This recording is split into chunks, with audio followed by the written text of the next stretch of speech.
সুন্দরবনের নদীতে বাস করে এক অপূর্ব সুন্দরী জলপরী। সে বনের সবার আপদে বিপদে পাশে দাঁড়ায়। যখন যার যেটার প্রয়োজন হতো জলপরীর কাছে এসে চেয়ে নিত। এক কথায় সবাই ছিল জলপরীর ভক্ত।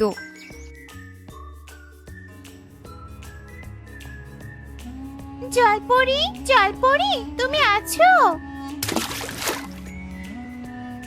এই তো আমি এখানেই আছি। কি হয়েছে, তুমি আমাকে ডাকছো কেন? কাল আমার মেয়ের জন্মদিন, আর খুব ইচ্ছে সবাইকে ডেকে এনে কেক খাবো, কিন্তু জলপরি। এত ভাবছো কেন? কিছুর প্রয়োজন হলে আমাকে বলো। আমি তো এখানেই আছি শুধু তোমাদের জন্য। তোমাদের পাশে আমি সব সময় থাকতে চাই। না মানে, আমার কাছে তো সেরকম টাকা নেই। তুমি যদি আমাকে কিছু টাকা দিতে খুব উপকার হতো। ও, এই ব্যাপার। ঠিক আছে, এই নাও, এখানে কিছু টাকা আছে। আর হ্যাঁ, ঠিক সময়ে টাকা ফেরত দিও, নয়তো তোমার কোনো ক্ষতি হতে পারে। তা নিয়ে তোমাকে ভাবতে হবে না জলপরি, ঠিক সময়ে তোমার টাকা ফেরত দিয়ে যাব।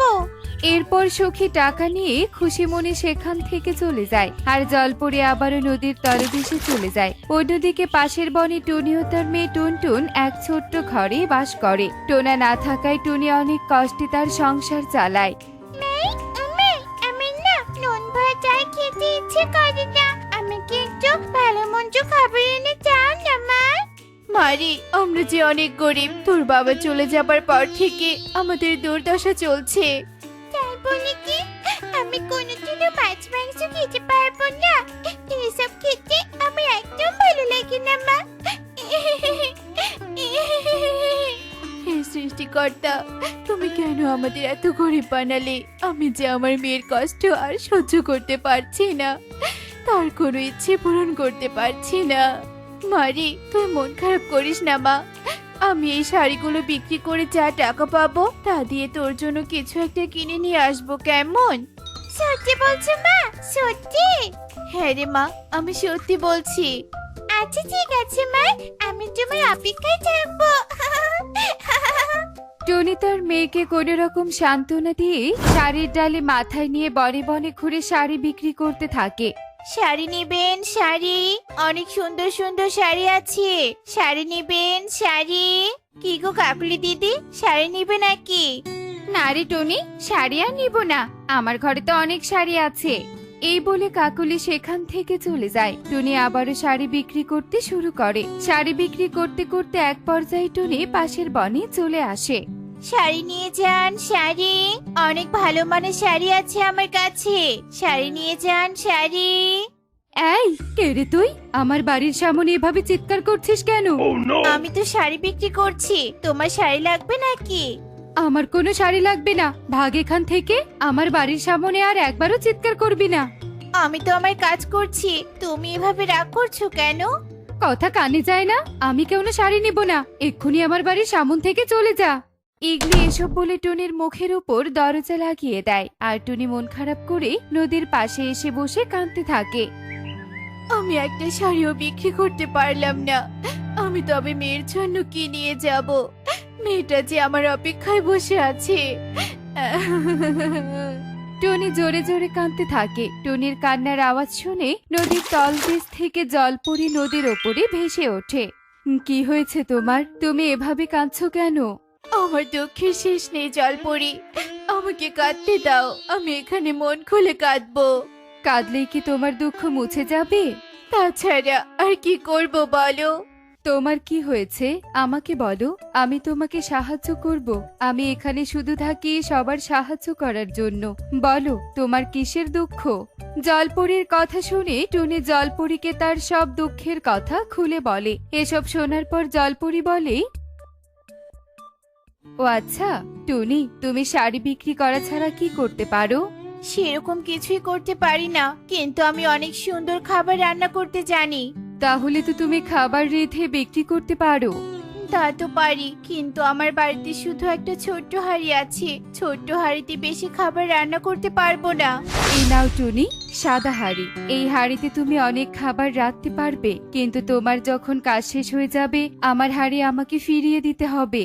জলপরি, তোমাকে অসংখ্য ধন্যবাদ। এই সাদা হাঁড়ি দেখতে অনেক সুন্দর। আমি ঠিক সময়ে তোমার হাঁড়ি তোমার কাছে ফিরিয়ে দিব।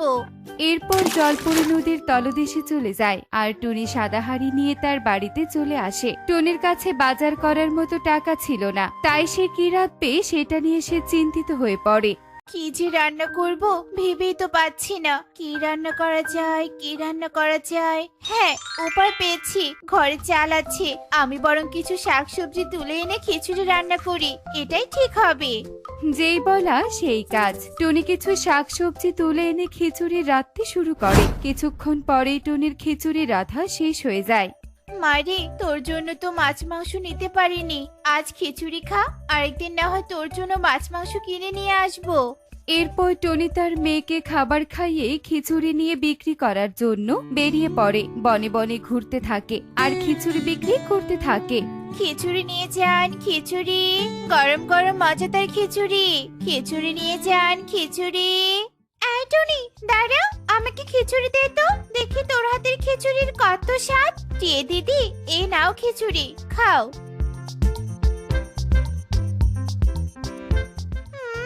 কি সুস্বাদু খিচুড়ি, অনেক মজা হয়েছে রে টনি। টনি, তাহলে আমাকেও এক প্লেট খিচুড়ি দে দেখে। আচ্ছা ঠিক আছে শালিক দাদা, এক্ষুনি দিচ্ছি।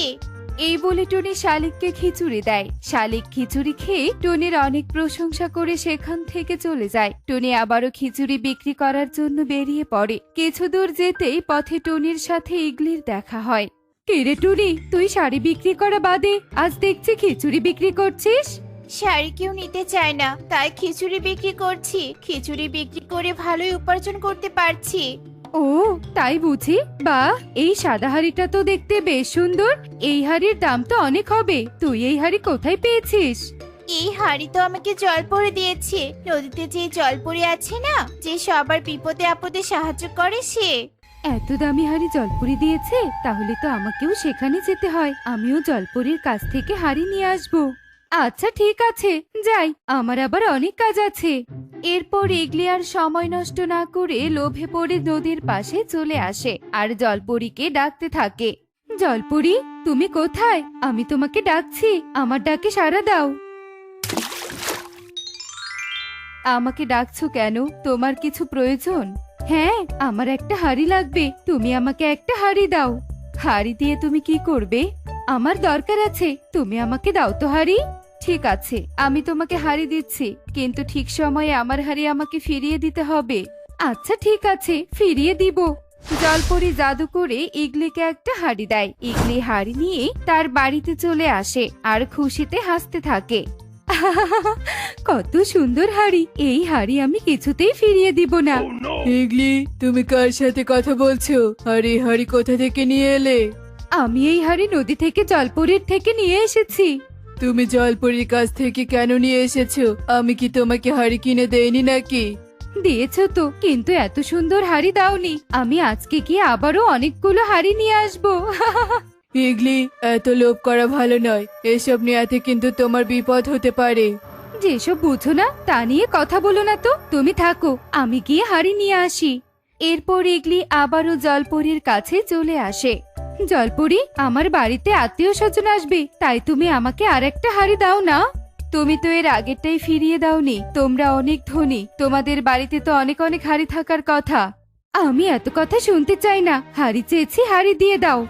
নদীর নিচে অনেক হাড়ি আছে, তুমি নদীতে নেমে তোমার যত ইচ্ছে হাড়ি নিয়ে যাও, আমাকে আর ফিরিয়ে দিতে হবে না।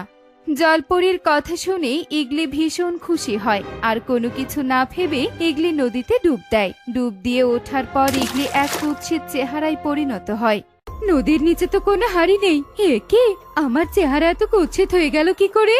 সব তোমার লোভের ফল ইগলি। হায় হায় রে, এ আমার কি সর্বনাশ হলো! আমি কেন এত লোভ করতে গিয়েছিলাম? ইগলি তার কুৎসিত চেহারা নিয়ে কাঁদতে কাঁদতে সেখান থেকে চলে যায়। আর কিছুক্ষণ পরেই টুনি সাদা হাড়ি নিয়ে জলপরীর কাছে চলে আসে। টুনি, তুমি এসেছো? হ্যাঁ জলপরি, এই নাও তোমার হাড়ি। আমি নতুন একটা হাড়ি কিনে নিয়েছি। তোমার কারণে আমি আজ অনেক দূর এগোতে পেরেছি জলপরি। আমি জানতাম তুমি আমার হাড়ি ফিরিয়ে দিবে। তোমার সততা দেখে আমি মুগ্ধ। তোমার যখন যেটার প্রয়োজন হবে আমার কাছে আসবে, কেমন? আচ্ছা ঠিক আছে জলপরি। এরপর টুনি তার বাড়িতে চলে যায় আর হাসি খুশিতে দিন কাটাতে থাকে। অন্যদিকে ইগলি তার কুৎসিত চেহারা নিয়ে নিজের কাজের জন্য অনুশোচনা করতে থাকে।